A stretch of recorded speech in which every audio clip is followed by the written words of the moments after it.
Hello everybody from Corsage.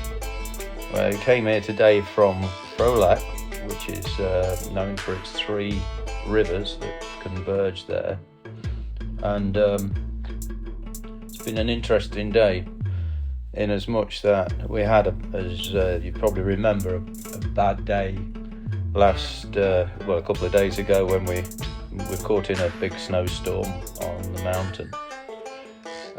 Today was not as cold, but it was really rough weather. It's rained torrential style for, unrelenting for the whole day, and it's said that it's pretty much 90% that it's going to carry on as it still is through tomorrow as well, which causes some disappointment really, in a couple of ways.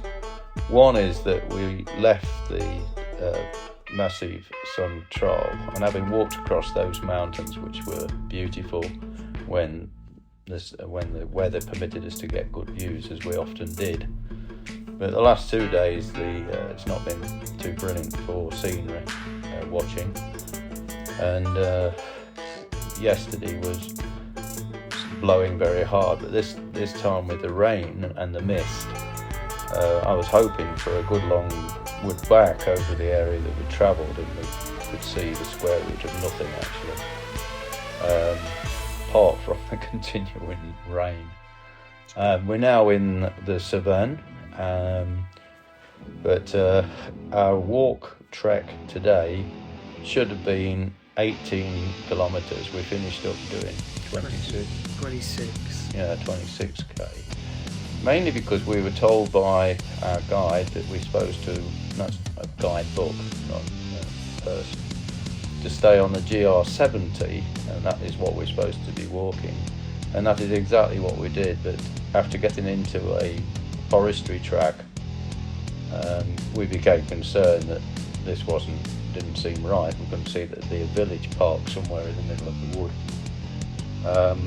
So it boiled down to the fact we caught up with a couple of French trekkers, and they told us that in actual fact we'd been led astray and we had to go back and come round again. So that explained the extra 8k. However, sometimes things do work out well. I can't say that it did, because we were actually soaked to the skin. It managed to get through our waterproofs into our rucksacks, despite the fact that we'd got plenty of waterproof stuff with us. And but fortunately the place we're staying in, they've taken all of our stuff and they're presently washing and putting it in, and so hopefully by tomorrow it'll be dried again before we get wet again. But actually coming along the river that is here, or below us, running back down to our previous stop, to say where there's 3 rivers, is in complete flood water situation, and absolutely creating its own rapids as it's going down.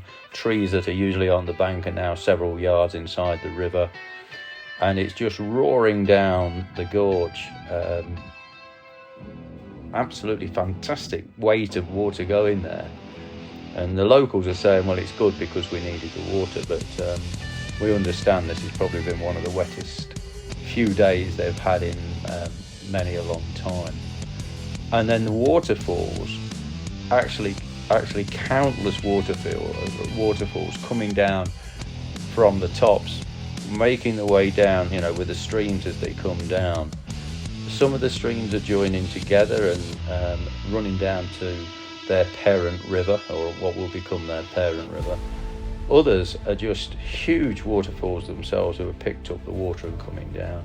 Fantastic sights to see, but of course when they hit the track that we were on, some of them turn and come down the track at a tremendous rate of knots, and we're at times calf deep in water, weren't we? The streams. So our boots and everything absolutely soaked. And by the time as we were sort of getting close, fortunately getting close, I would say that the cold had set in, because even though the temperature was up a bit, we still got cold water in our boots, and also it had come through into our clothes, so that I was quite cold at the time I got here, and I think you were feeling it too, Tom. Yeah. But the folks are friendly. The two ladies that in the sort of the same itinerary as us weren't supposed to be here, and then they were this evening because they'd got lost as well. Another couple just found that it was too difficult and left the trail, from what we can see. So there's not many of us who left, not at all as a party, but people we'd see on the trail. There's only Tom and myself left. We've turned down a couple of offers of lifts now along the route. We're determined to see it. Yeah. With this adverse weather conditions, we're not going to stop. We're going to keep going. The easy option would be to take the lift, but we can't do that. We're not doing that. We're sticking to it, and I'm sure the French are looking at us going, "Who are these two silly English idiots in shorts?" Well, it is old codger and a mountain goat, so what more would you expect? Have that. We just got to carry on.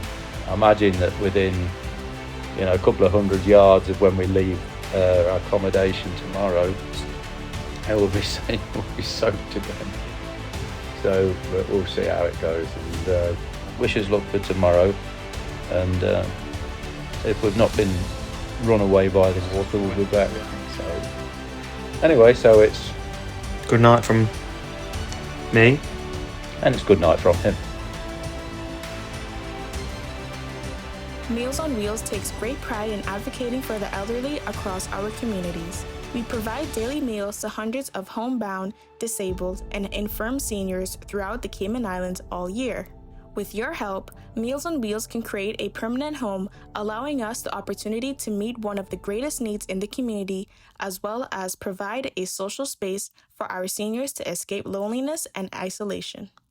Donate now at www.pledgeasenior.com and note Trek for MOW Home.